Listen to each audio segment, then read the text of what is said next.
yung mga katambay kat, good morning, good morning, good morning, good morning, good day all mga katambay. So yun, ang petsa pala natin is October 19, 2025 sa oras na 8:55 ng umaga, nag-9 na. So mag-start na kami mag-church. So yun, nandito si Big Big tsaka motor ng ka-churchmate. So yun, nasa church ako ngayon. Happy Sunday po sa atin lahat. So yun,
kaparito pa lang, simulan na po natin ang pagsamba sa ating Panginoon.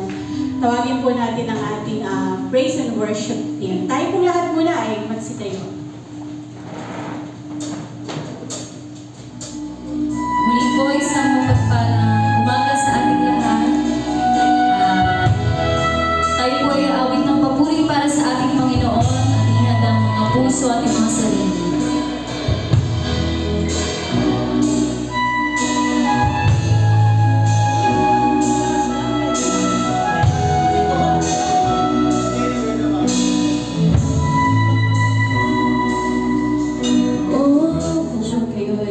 Ay mahabagin. Salamat, Lord God, sa inyong biyaya, Panginoon, ng kapatawaran.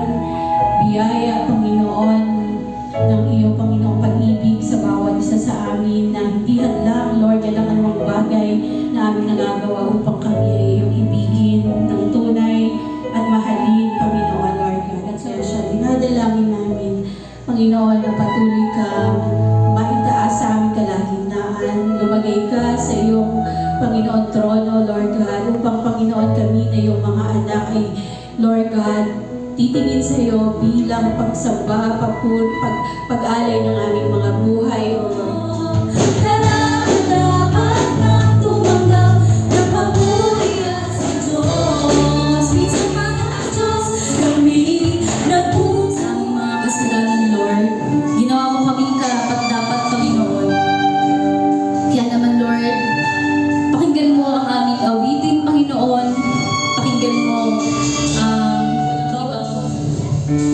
Gusto, kundi ang papurihan ka at magitaas ka lamang, Lord. Panginoon, sa buhay ko ng ating kapatid na ito, ang ating kapatid na Angie. Gusto na ako sa maganda. Makita niyo yun?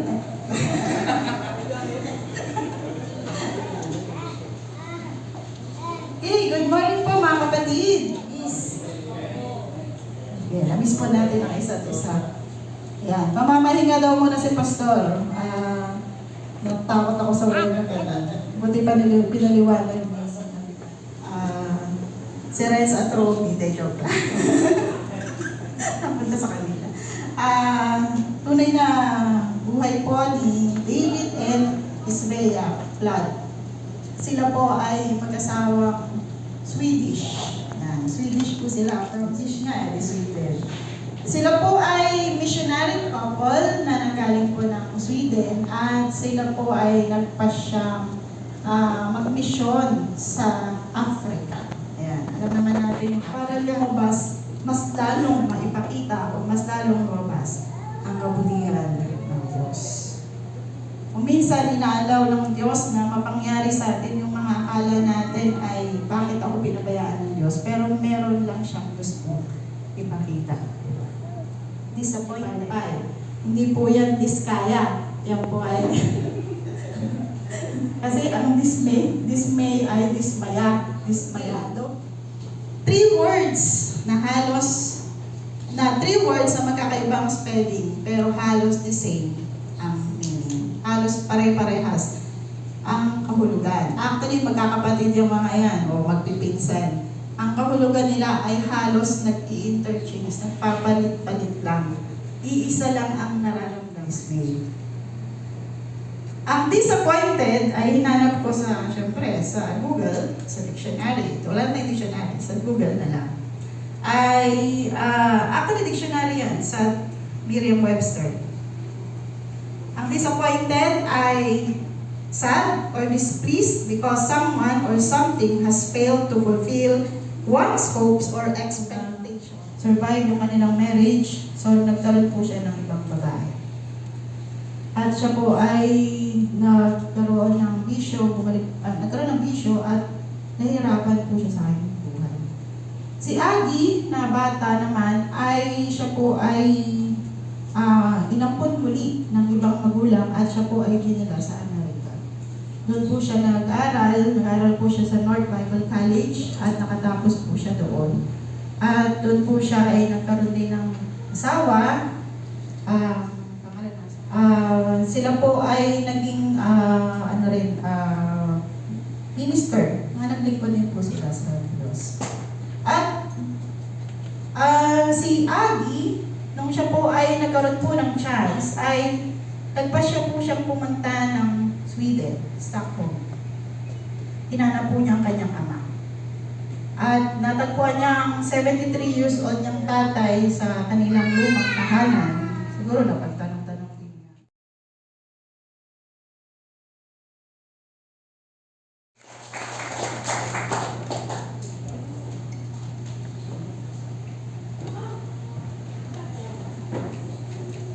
Yan, maraming salamat, Sister Angie.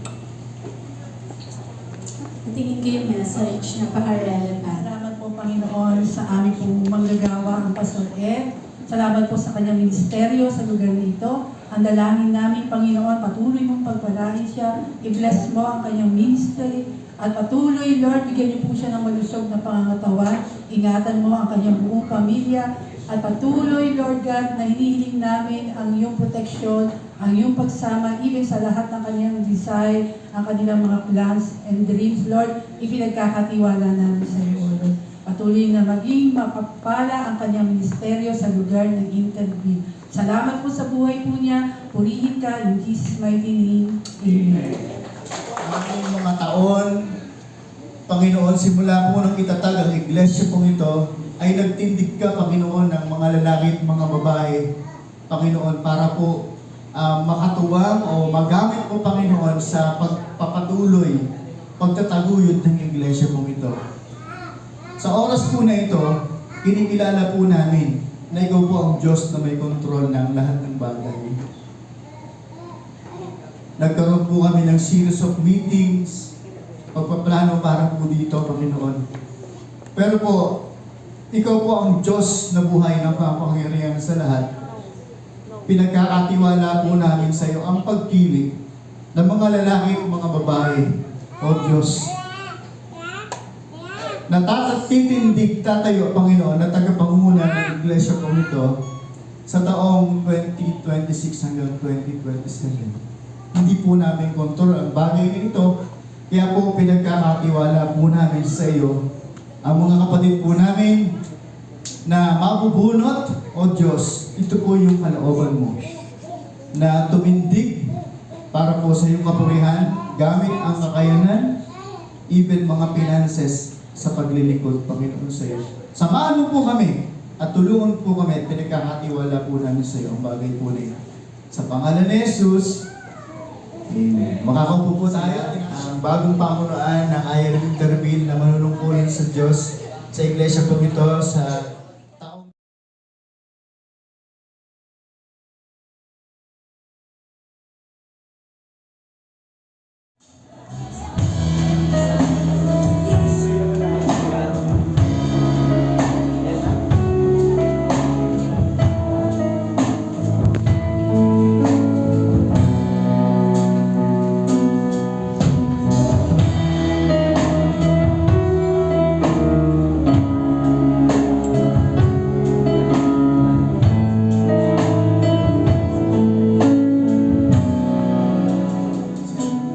Salamat, Panginoon, sa mga katotohanan ng awit na aming inawit sa iyo. Ang katangian ng aming Panginoong Kristo at ang kanyang kapangyarihan. Salamat po, Panginoon, sa mensaheng aming narinig. Na-encourage po kami, na-motivate po kami, Panginoon, at na-challenge po kami. Salamat po sa iyong anak na itinindig ang aming pong kapatid na Angie, O Diyos. Salamat po sa kanyang buhay. Patuloy na magamit, Panginoon, sa ganitong pagkakataon, O Diyos, sa paghahayag ng mga salita. Pagpalain po siya, si Kuya Jan, ang kanilang po mga anak, ang kanilang trabaho, Panginoon, at ang kanilang paglilingkod, Panginoon, sa ILM Tungkol. Nainiwala po kami, Panginoon, na pagpapalain mo, Panginoon, sila kung paano nagamit mo sila maintindihan and effectively sa lugarin po ito. Maging sa ILM Tungkol ay magagamit mo sila maintindihan and effectively. Salamat din, Panginoon, sa iyong pangunguna sa aming pong eleksyon, O Diyos. Salamat po sa mga lalaki at mga babae na pinili mo, Panginoon, upang manunungkulan sa iglesia po ito sa loob po ng 2 taon. Samahan mo kami at pagpalain mo po kami, Panginoon. Sa aming mananatili sa lugarin po ito, maranasan po namin pag-iingat, pagpapala at biyaya na nanggagaling, Panginoon, sa iyo. Sa buong isang linggong lalakaran ng mga kapatid ko, samahan mo sila, tulungan mo sila, pagpalain mo, Panginoon, sila. Palakasin mo, Panginoon, sila at ikaw pang magbigay ng kagalakan, Panginoon, sa kanila. At idako mo, Panginoon, kami sa darating na linggo, taglay ang kagalakan at buhay, pagpapasalamat na nanggagaling, Panginoon, sa iyo.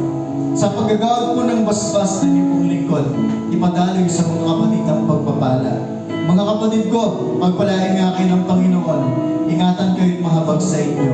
Ilingap ng Diyos ang kanyang mukha sa inyo, pagkaroon kayo ng kapayapaan, mula ngayon magpakailan-kailan pa man. Sa pangalan ng Ama, ng Anak at ng Espiritu Santo. Amen. Amen. Mga kapatid, wala na pong uuwi. Tayo po ay sama-sama po wala nang alihan sa ating pong bahay sambahan. Salamat po. Yung mga katambay katapos ng aming church. So, ayun. At salamat sa Diyos. Happy Sunday po sa atin lahat. Ang chapel. So, yun. So, yung mga katambay, dito na ako magpapaalam. So, yun. Yan. Abang-abang na lang sa next upload. Ang petsa pala natin is October 19, 2025. Sa oras na 11:14 na ng umaga. So yun, abang-abang na lang sa next vlog, next upload. Just always keep safe. God bless. And then, bye-bye. Matthew 21 verse 22. Pray, believe, receive. So, ayun at bye-bye.